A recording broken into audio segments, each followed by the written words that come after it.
Friends, welcome back to SSG creation. ಇವತ್ತು ಕೂಡ ಒಂದು ಸಿಂಪಲ್ ಆಗಿ ಒಂದೇ ಸ್ಟೆಪ್ಪಲ್ಲಿ ಕ್ರೋಶೆ ಡಿಸೈನ್ ಹಾಕಿ ತೋರಿಸ್ತಾ ಇದ್ದೀನಿ. ಇದು ಬಾರ್ಡರ್ ಥರನೂ ಹಾಕೋಬೋದು, ಕುಚ್ಚು ಕೂಡ ಹಾಕೋಬೋದು. ಬಟ್ ಇವತ್ತು ನಾನು ಇದಕ್ಕೆ ಕುಚ್ಚು ಹಾಕ್ತಾ ಇದ್ದೀನಿ, ಮಣಿ ಕೂಡ ಹಾಕ್ತಾ ಇದ್ದೀನಿ. ನಿಮಗೆ ಮಣಿ ಇಷ್ಟ ಇಲ್ಲ ಅಂದವರು ಮಣಿ ಹಾಕ್ತೇನೆ ಹಾಕೋಬೋದು. ಕುಚ್ಚು ಬೇಡ ಅನ್ನೋರು ಬಾರ್ಡರ್ ಥರ ಕೂಡ ಈ ಒಂದು ಡಿಸೈನ ನೀವು ಹಾಕೋಬೋದು. ಬಟ್ ಇದಕ್ಕೆ ಸ್ಯಾರಿ ಕಲರ್ ದಾರ ಬಂದು ನೋಡಿ, ನಾನು 8 ಎಳೆ ದಾರನ ತೊಗೊಂಡಿದ್ದೀನಿ. ನೀಡಲ್ ನಂಬರ್ ಬಂದು 9 ತೊಗೊಂಡಿದ್ದೀನಿ. 3 mm ಬೀಡು ಸಿಲ್ವರ್ ಕಲರು ಬೀಡ್ಸ್ ಕೂಡ ಇಲ್ಲಿ ತೊಗೊಂಡಿದ್ದೀನಿ. ಫಸ್ಟ್ ನೋಡಿ, ಸ್ಟಾರ್ಟಿಂಗಲ್ಲಿ ಪಲ್ಲುಗೆ ನೀಡಲ್ನ ಹಾಕಿಬಿಟ್ಟು ದಾರನ ಎಳ್ಕೊಂಡು ಲಾಕ್ ಮಾಡ್ತೀವಲ್ವ, ಆ ರೀತಿ ಲಾಕನ್ನು ಮಾಡ್ಕೊಳ್ಳೋಣ.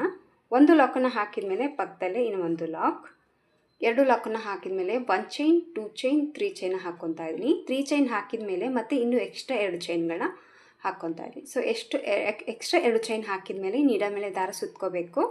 2 ಚೈನ್ ಎಷ್ಟು ಇದೆ ನೋಡಿಕೊಂಡು ಕೆಳಗಡೆ 2 ಚೈನ್ ಅಷ್ಟು ಗ್ಯಾಪನ್ನು ಕೊಟ್ಬಿಟ್ಟು ಮತ್ತು ಪಲ್ಲುಗೆ ನೀಡಲ್ನ ಹಾಕಿ ದಾರನ ತೊಗೊಂಡು ಒಂದು ಡಬಲ್ ಕ್ರೋಶೆ ಕಂಬನ ಹಾಕ್ತಾಯಿದ್ದೀನಿ. ಒಂದು ಡಬಲ್ ಕ್ರೋಶೆ ಕಂಬನ ಹಾಕಿದ ಮೇಲೆ ಈಗ 1 ಚೈನ್, 2 ಚೈನ್, 3 ಚೈನ ಮಾಡ್ಕೊತಾ ಇದ್ದೀನಿ. 3 ಚೈನ ಮಾಡಿಕೊಂಡು ನೀಡಲ್ ಮೇಲೆ ಒಂದು ಸತಿ ದಾರನ ಸುತ್ತಕೊಂಡು ಮತ್ತು ನೀಡಲ್ ದಾರ ಹಾಕಿ ಡಬಲ್ ಕ್ರೋಶೆದಲ್ಲಿ ದಾರನ ಈ ರೀತಿ ಎಳ್ಕೊಬೇಕು. ಸೊ 3 ಚೈನ್ ಎಷ್ಟು ಲೆಂತ್ ಇದೆಯೋ ಆ ಲೆಂತ್ಗೆ ದಾರನ ಎಳ್ಕೊಂಡು ಹಾಗೆ ನೀಡಲ್ ಮೇಲೆ ದಾರನ ಉಳಿಸ್ಕೋಬೇಕು. ಮತ್ತು ನೀಡಲ್ ಮೇಲೆ ದಾರನ ತೊಗೊಂಡು ದಾರನ ಎಳ್ಕೋಬೇಕು. ಮತ್ತು ನೀಡಲ್ ಮೇಲೆ ದಾರ ಸುತ್ತಕೊಂಡು ಡಬಲ್ ಕ್ರೋಶೆದಲ್ಲಿ ಹೋಗಿ ದಾರನ ತೊಗೊಂಬಂದು ಮತ್ತು ದಾರನ ಈ ರೀತಿ ಎಳ್ಕೊಬೇಕು. ಸೊ ಈ ರೀತಿಯಾಗಿ ನೀವು 6 ಟೈಮ್ ಈ ರೀತಿ ದಾರನ ತೊಗೊಂಡು ಹಾಗೆ ನೀಡಲ್ ಮೇಲೆ ಉಳಿಸ್ಕೊಂಡು 6 ಸತಿ ಈ ಥರ ದಾರನ ಎಳ್ಕೊಂಡ್ಮೇಲೆ ಮತ್ತೆ ಒಂದು ಸತಿ ನೀಡಲ್ ಮೇಲೆ ದಾರ ಸುತ್ತಕೊಂಡು ಎಲ್ಲ ದಾರನ ಒಟ್ಟಿಗೆ ಈ ರೀತಿ ಎಳ್ಕೊಬೇಕು. ಎಳ್ಕೊಂಡು ಒಂದು ಸತಿ ಲಾಕ್ ಮಾಡ್ಕೋಬೇಕು. ಸೊ ಲಾಕ್ ಹಾಕಿದ ತಕ್ಷಣ ನೋಡಿ, ಈಗ ಥ್ರೆಡನ್ನು ಸ್ವಲ್ಪ ಮೇಲೆ ಮಾಡಿ ಬೀಡನ್ನ ಆ್ಯಡ್ ಮಾಡ್ತಾ ಇದ್ದೀನಿ. ನಾನು ಹೇಳಿದ್ನೆಲ್ಲ ಆಪ್ಷನಲ್ಲೂ ನಿಮಗೆ ಬೇಕಿದ್ರೆ ಮಾತ್ರ ಹಾಕ್ಕೊಳ್ಳಿ, ಇಲ್ಲಾಂದರೆ ಬೇಡ ಅಂತ. ಸೊ ಇಲ್ಲಿ ಬೀಡನ್ನ ಆ್ಯಡ್ ಮಾಡ್ಕೊಂಡು ಹೋಗ್ತಾ ಇದ್ದೀನಿ. ಇಲ್ಲಿ ನಾನು 3 mm ಬೀಡನ್ನ ಆ್ಯಡ್ ಮಾಡಿದ್ದೀನಿ. ಸೊ ನಿಮಗೆ ಫ್ಲವರ್ ಬೀಡ್ಸ್ ಸಿಕ್ಕಿದ್ರೆ ಫ್ಲವರ್ ಬೀಡ್ಸ್ ಕೂಡ ನೀವು ತೊಗೋಬೋದು. ಸೊ ಈ ರೀತಿ ಬೀಡನ್ನ ಆ್ಯಡ್ ಮಾಡಿದ ಮೇಲೆ ಇದನ್ನು ಲಾಕ್ ಮಾಡ್ಕೋಬೇಕು. ಲಾಕ್ ಮಾಡಿ ಮತ್ತೆ ನೀಡಲ್ ಮೇಲೆ ದಾರ ಸುತ್ತಕೊಂಡು ಮತ್ತು ಇದು ಎಲ್ಲಿ ರೀಚ್ ಆಗುತ್ತೆ ನೋಡ್ಕೊಳ್ಳೋಣ. ಎಲ್ಲಿ ರೀಚ್ ಆಗುತ್ತೆ ನೋಡಿಕೊಂಡು ಆ ಪಾಯಿಂಟಿಗೆ ಮತ್ತೆ ನೀಡಲ್ನ ಹಾಕಿ ದಾರನ ತೊಗೊಂಡು ಡಬಲ್ ಕ್ರೋಶೆ ಕಂಬ ಮತ್ತು 3 ಚೈನ್ ಮತ್ತು ನೀಡಲ್ ಮೇಲೆ ದಾರ ಸುತ್ತಕೊಂಡು ಈ ಡಬಲ್ ಕ್ರೋಶೆದಲ್ಲಿ ಹೋಗಿ ದಾರನ ತೊಗೊಂಬಂದು 1 ಸತಿ 2 3 4 5 6 ಸತಿ ದಾರನ ತೊಗೊಂಡು ಒಟ್ಟಿಗೆ ದಾರನ ಎಳ್ಕೊಂಡು ಲಾಕ್ ಮಾಡಿ ಮತ್ತು ಸ್ವಲ್ಪ ಥ್ರೆಡನ್ನು ಮೇಲೆ ಮಾಡಿಕೊಂಡು ಮತ್ತೆ ಒಂದು ಬೀಡನ್ನ ಆ್ಯಡ್ ಮಾಡ್ಕೊತಾ ಇದ್ದೀನಿ. ಒಂದು ಬೀಡನ್ನ ಹಾಕಿ ಬೀಡ್ ಲಾಕ್ ಹಾಕಬೇಕು. ಮತ್ತು ನೀಡಲ್ ಮೇಲೆ ದಾರ ಸುತ್ತಕೊಂಡು ಮತ್ತು ಕರೆಕ್ಟಾಗಿ ಅದು ಎಲ್ಲಿಗೆ ರೀಚ್ ಆಗುತ್ತೆ ನೋಡ್ಕೊಳ್ಳಿ ಮೆಜರ್ಮೆಂಟ್ನ.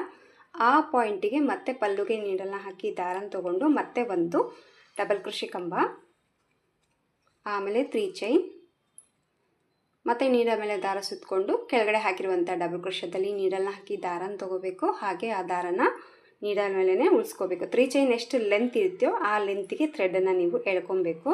ಸೊ ಈ ಥರ 6 ಸತಿ ನೀವು ದಾರನ ಎಳ್ಕೊಂಡು ಹಾಗೆ ನೀಡಲ್ ಮೇಲೆ ಉಳಿಸ್ಕೊಂಡು 6 ಸತಿ ದಾರ ಈ ರೀತಿ ಆದಮೇಲೆ ಮತ್ತೆ ಒಂದು ಸತಿ ದಾರ ನೀಡಲ್ ಮೇಲೆ ಸುತ್ತಕೊಂಡು ಎಲ್ಲ ದಾರದಿಂದ ಈ ದಾರನ ಪಾಸ್ ಮಾಡ್ಕೋಬೇಕು, ಲಾಕ್ ಮಾಡ್ಕೋಬೇಕು. ಸೊ ಲಾಕ್ ಹಾಕಿಬಿಟ್ಟು ಸೊ ಇಲ್ಲಿ ನಾನು 3 ಆರ್ಚನ್ನ ಹಾಕಿಬಿಟ್ಟು ಕುಚ್ಚು ಅನ್ನೋದು ಹಾಕ್ತಾಯಿದ್ದೀನಿ. ಹಾಗಾಗಿ ನಾನಿಲ್ಲಿ 3 ಬಫ್ ಕುಚ್ಚು ಡಿಸೈನ್ನ ಹಾಕಿಬಿಟ್ಟು ಸೊ ಮಿಡ್ಲಲ್ಲಿ 2 ಬೀಡ್ಸನ್ನ ಆ್ಯಡ್ ಮಾಡಿದ್ದೀನಿ. ಇಲ್ಲಿ ನಾನು ಬೀಡನ್ನ ಆ್ಯಡ್ ಮಾಡ್ತಿಲ್ಲ, ಪ್ಲೇನಾಗಿ 3 ಚೈನ್ಸನ್ನು ಹಾಕ್ಕೊತಾ ಇದ್ದೀನಿ. ಸೊ ಇದು ಬಂದು ಕುಚ್ಚು ಕಟ್ಟೋದಕ್ಕೆ ನಾನಿಲ್ಲಿ 3 ಚೈನ್ನ ಹಾಕಿದ್ದೀನಿ. ನೀವು ಕುಚ್ಚು ಬೇಡ ಅನ್ನೋರು ಕಂಟಿನ್ಯೂ ಆಗಿ ನೀವು ಬೀಡ್ಗಳನ್ನ ಆ್ಯಡ್ ಮಾಡಿಕೊಂಡು ಹೋಗ್ಬೋದು. ಇಲ್ಲ ನಾವು ಕುಚ್ಚು ಬೇಕು ಅನ್ನೋಂಗಿದ್ರೆ 3 ಆರ್ಚನ್ನ ಹತ್ರದಲ್ಲಿ ಹಾಕಿಬಿಟ್ಟು ಕುಚ್ಚಿಗೆ ಈ ರೀತಿ 3 ಚೈನ್ನ ಮಾಡಿಕೊಂಡು ನೆಕ್ಸ್ಟ್ ಸೇಮ್ ಡಬಲ್ ಕ್ರೋಶೆನ ಹಾಕಬೇಕು, 3 ಚೈನ್ನ ಮಾಡ್ಕೋಬೇಕು. ಮತ್ತು ಈ ಡಬಲ್ ಕ್ರೋಶೆದಲ್ಲಿ ಸೇಮ್ ಫಸ್ಟ್ ಏನು ವರ್ಕ್ ಕಂಟಿನ್ಯೂ ಇದೆಯೋ ಅದೇ ರೀತಿಯಾಗಿ ನೀವು ಸ್ಯಾರಿ ಫುಲ್ ವರ್ಕ್ ಅನ್ನೋದು ಮಾಡ್ಕೊಂಡು ಹೋಗ್ಬೋದು. ಫಾಸ್ಟಲ್ಲಿ ಹೋಗ್ಬಿಡುತ್ತೆ. ನೋಡೋದಕ್ಕೆ ಪುಟ್ಟದಾದರೂ ಕೂಡ ಕ್ಯೂಟಾಗಿ ಬರುತ್ತೆ ಡಿಸೈನು. ಕುಚ್ಚು ಇಲ್ಲದೆ ಕೂಡ ತುಂಬಾ ಚೆನ್ನಾಗಿ ಬರುತ್ತೆ. ಅದು ಕೂಡ ನನ್ನ ಯೂಟ್ಯೂಬ್ ಚಾನಲಲ್ಲಿ ತೋರಿಸಿದ್ದೀನಿ ಬಾರ್ಡರ್ ಡಿಸೈನ್ನ. ಅದು ಕೂಡ ನೀವು ಲುಕ್ ನೋಡಿಕೊಂಡು ಟ್ರೈ ಮಾಡ್ಕೊಳ್ಳೋಂಗಿದ್ರೆ ಮಾಡ್ಕೋಬೋದು ನೀವು. ಮತ್ತು ಒಂದು 3 mm ಬೀಡು, ಆಮೇಲೆ ಬೀಡ್ ಲಾಕ್ ಮತ್ತು ನೀಡಲ್ ಮೇಲೆ ದಾರ ಮತ್ತು ಕರೆಕ್ಟಾಗಿ ಅದೆಲ್ಲಿ ಬರುತ್ತೆ ನೋಡಿಕೊಟ್ಟು ಮೆಜರ್ಮೆಂಟ್ನ ನೋಡಿಕೊಂಡು ಮತ್ತೆ ಒಂದು ಡಬಲ್ ಕ್ರೋಶೆ ಕಂಬ ಮತ್ತು 3 ಚೈನ್ ಮತ್ತು ನೀಡಲ್ ಮೇಲೆ ದಾರ ಸುತ್ಕೋಬೇಕು. ಮತ್ತು 6 ಸತಿ ಇದರೊಳಗಡೆ ದಾರನ ತೊಗೊಂಡ್ಬರ್ಬೇಕು. ನೋಡೋರಿಗೆ ಕೆಲವೊಬ್ಬರಿಗೆ ಅನಿಸುತ್ತೆ ಇಷ್ಟು ಈಸಿ ಇದೆಯಲ್ಲ ಡಿಸೈನು ಅಂತ. ಈ ನೋಡೋದಕ್ಕೆ ಪೂರ್ತಿ ಪುಟ್ಟದಾದರೂ ಕೀರ್ತಿ ದೊಡ್ಡದು ಅನ್ನಂಗೆ ಇಲ್ಲಿ ಒಂದೇ ಒಂದು ಬಫಲ್ಲಿ 6 ಸತಿ ದಾರನ ತೊಗೊಂಬರ್ತೀವಿ. ಇದೇ 6 ಡಬಲ್ ಕ್ರೋಶೆ ಕಂಬ ವರ್ಕ್ ಹಾಕಿದರೆ ಒಂದು ಬಿಗ್ ಆರ್ಚ್ ಡಿಸೈನೇ ಆಗುತ್ತೆ. ಸೊ ನೋಡೋದಕ್ಕೆ ಈ ಥರ ಇದೆ ಡಿಸೈನ್ ಅಷ್ಟೇ. ಇದಕ್ಕೆ ಸ್ವಲ್ಪ ದಾರ ಹೋಗುತ್ತೆ. ಒಂದೇ ಒಂದು ಬಫಲ್ಲಿ 6 ಸತಿ ನಾವು ದಾರ ತೊಗೊಂಬರ್ತೀವಿ. ಸೊ ಹಂಗಾಗಿ ಇದು ಬಫ್ ಡಿಸೈನ್ ಅಂತ ಬಂದಿದೆ ಅಂತ ಅನಿಸುತ್ತೆ ನನ್ನ ಪ್ರಕಾರ ಹೇಳೋದಾದರೆ. ತುಂಬಾ ಚೆನ್ನಾಗಿ ಬರುತ್ತೆ. ಇದು 2 ಸ್ಟೆಪ್ಪಲ್ಲಿ ಕೂಡ ನೀವು ಹಾಕ್ಕೋಬೋದು. ಸೊ ಕಂಪ್ಲೀಟಾಗಿ ನೋಡಿ ಇದೇ ವರ್ಕನ್ನು ಕಂಟಿನ್ಯೂ ಆಗಿ ಸ್ಯಾರಿ ಫುಲ್ಲು ನೀವು ಹಾಕ್ಕೊಂಡು ಹೋಗಬೇಕು. ನಾನಿಲ್ಲಿ 3 ಬಫ್ನ ಹತ್ತಿರದಲ್ಲಿ ಹಾಕಿಬಿಟ್ಟು ಕುಚ್ಚು ಅನ್ನೋದು ಹಾಕೋದಕ್ಕೆ ಚೈನ್ ಅನ್ನೋದು ಮಾಡ್ಕೊಂಡಿದ್ದೀನಿ. ನೀವು ದೂರ ಅಥವಾ ಇನ್ನೂ ಹತ್ತಿರ ನಿಮ್ಮ ಮೇಲೆ ಡಿಪೆಂಡ್ ಇರುತ್ತೆ. ನೋಡ್ಕೊಂಡ್ಬಿಟ್ಟು ಚೈನ್ ಅನ್ನೋದು ಮಾಡಿಕೊಂಡು ಈ ಡಿಸೈನ್ನ ಟ್ರೈ ಮಾಡಿ. ಫಾಸ್ಟಲ್ಲಿ ಹಾಕೋಗ್ಬಿಡುತ್ತೆ, ಸ್ವಲ್ಪ ಡಿಫ್ರೆಂಟಾಗಿ ಬರುತ್ತೆ. ರೆಗ್ಯುಲರಾಗಿ ಕಸ್ಟಮರ್ಗೆ ಚೇಂಜಸ್ ಕೇಳ್ತಾ ಇರ್ತಾರೆ. ಸೊ ಈ ರೀತಿ ಚೇಂಜಸ್ನ ಮಾಡಿ ಕುಚ್ಚು ಕಟ್ಟಿ ನೀವು ಡಿಸೈನ್ನ ಹಾಕಿ ಕೊಡ್ಬೋದು.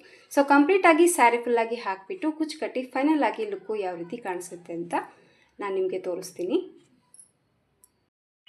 ಸೊ ಕಂಪ್ಲೀಟಾಗಿ ಡಿಸೈನ್ ಎಲ್ಲ ಹಾಕಿಬಿಟ್ಟು ಕುಚ್ಚು ಅನ್ನೋದು ಕಟ್ಟಿದ್ದೀನಿ. ಈ ಥರ ಒಂದೊಂದು ಸ್ಟೆಪ್ ಡಿಸೈನ್ಗಳಿಗೆ ಯಾವಾಗಲೂ ಕುಚ್ಚನ್ನ ತುಂಬ ದೂರದಲ್ಲಿ ಅಂದರೆ 4 ಆಚು 3 ಆಚು ಆಮೇಲೆ ದೂರ ಕುಚ್ಚು ಅನ್ನೋದು ಹಾಕ್ತಾಯಿದ್ವಿ. ಬಟ್ ಇವತ್ತೇನಪ್ಪ ಅಂತಂದರೆ ಈ ಒಂದು ಸ್ಮಾಲ್ ಬಫ್ ಡಿಸೈನ್ಗೆ ಕೇವಲ 3 ಸ್ಮಾಲ್ ಬಫಿಗೆ ಒಂದು ಕುಚ್ಚು ಅನ್ನೋದು ಹಾಕಿದ್ದೀನಿ. ಅಂದರೆ ತುಂಬ ಹತ್ತಿರದಲ್ಲಿ ಕುಚ್ಚು ಅನ್ನೋದು ಕಟ್ಟಿದ್ದೀನಿ. ಸ್ಯಾರಿ ಫುಲ್ಲಾಗಿ ನೀವು ನೋಡ್ಬೋದು ಕುಚ್ಚು ತುಂಬಾ ಹತ್ತಿರದಲ್ಲಿ ಬಂದಿದೆ. ಹಾಗೆ ಹಾಕೋದಕ್ಕೆ ಕೂಡ ತುಂಬಾ ಈಸಿ, ತುಂಬ ಹೆವಿ ವರ್ಕ್ ಇಲ್ಲ. ಹಾಫ್ ಆನ್ ಅವರ್ಲಿ ಮುಗಿದೋಗ್ಬಿಡುವಂಥ ಒಂದು ಸ್ಮಾಲ್ ಬಫ್ ಡಿಸೈನು. ಕುಚ್ಚು ಕೂಡ ಅಷ್ಟೇ ಬೇಬಿ ಕುಚ್ಚುಕ್ಕಿಂತ ಚಿಕ್ಕದಾಗಿ ಕುಚ್ಚು ಅನ್ನೋದು ಹಾಕಿದ್ದೀನಿ. ಇದಕ್ಕೆ ದಾರ ಏನು ನಾನು ಕೌಂಟ್ ಮಾಡಿಲ್ಲ, ನನ್ನ ಅಂಜದ ಮೇಲೆ ಕುಚ್ಚು ಅನ್ನೋದು ಕಟ್ಟಿದ್ದೀನಿ. ನೀವೇನಾದರೂ ಕೌಂಟ್ ಮಾಡಿ ತೊಗೊಳಂಗಿದ್ರೆ ಕೌಂಟ್ ಮಾಡಿ ತೊಗೊಂಡು ಕುಚ್ಚು ಅನ್ನೋದು ಕಟ್ಕೊಬೋದು. ಬಟ್ ಏನಪ್ಪ ಅಂತಂದರೆ ಇಲ್ಲಿ ಬಫ್ ಎಷ್ಟು ತಿಕ್ನೆಸ್ ಇದೆಯೋ ಆ ಒಂದು ತಿಕ್ಕಿಗೆ ಕುಚ್ಚು ಅನ್ನೋದು ಕಟ್ಟಬೇಕಾಗುತ್ತೆ. ತುಂಬ ದಪ್ಪ ಆದರೂ ಕೂಡ ಡಿಸೈನ್ ಸ್ವಲ್ಪ ಜಗ್ದಂಗೆ ಆಗುತ್ತೆ. ಹಂಗಾಗಿ ತುಂಬ ಚಿಕ್ಕದಾಗಿ ಇದ್ದಷ್ಟು ಚೆನ್ನಾಗಿ ಬರುತ್ತೆ. ಸೊ ಕಂಪ್ಲೀಟಾಗಿ ಫೈನಲ್ ಆಗಿ ಲುಕ್ಕು ಈ ಥರ ಬಂದಿದೆ. ಒಂದು ಸತಿ ಟ್ರೈ ಮಾಡಿ, ನಿಮಗೂ ಕೂಡ ಇಷ್ಟ ಆಗಿದ್ದರೆ ಒಂದು ಲೈಕ್ ಕೊಡೋದನ್ನ ಮರಿಬೇಡಿ. ಹಾಗೆ ನಿಮ್ಮ ಫ್ಯಾಮಿಲಿ ಫ್ರೆಂಡ್ಸ್ ಜೊತೆ ಈ ವಿಡಿಯೋನ ಶೇರ್ ಮಾಡ್ಕೊಳ್ಳಿ. ಹಾಗೆ ಹೇಗೆ ಅನಿಸ್ತು ಅಂತ ಕಾಮೆಂಟ್ ಮೂಲಕ ತಿಳಿಸಿ. ಮತ್ತೆ ಮುಂದಿನ ವಿಡಿಯೋದಲ್ಲಿ ಇನ್ನೊಂದು ಡಿಸೈನ್ ಜೊತೆ ಭೇಟಿ ಆಗ್ತೀನಿ. ಅಲ್ಲಿವರೆಗೂ ನಮಸ್ಕಾರ.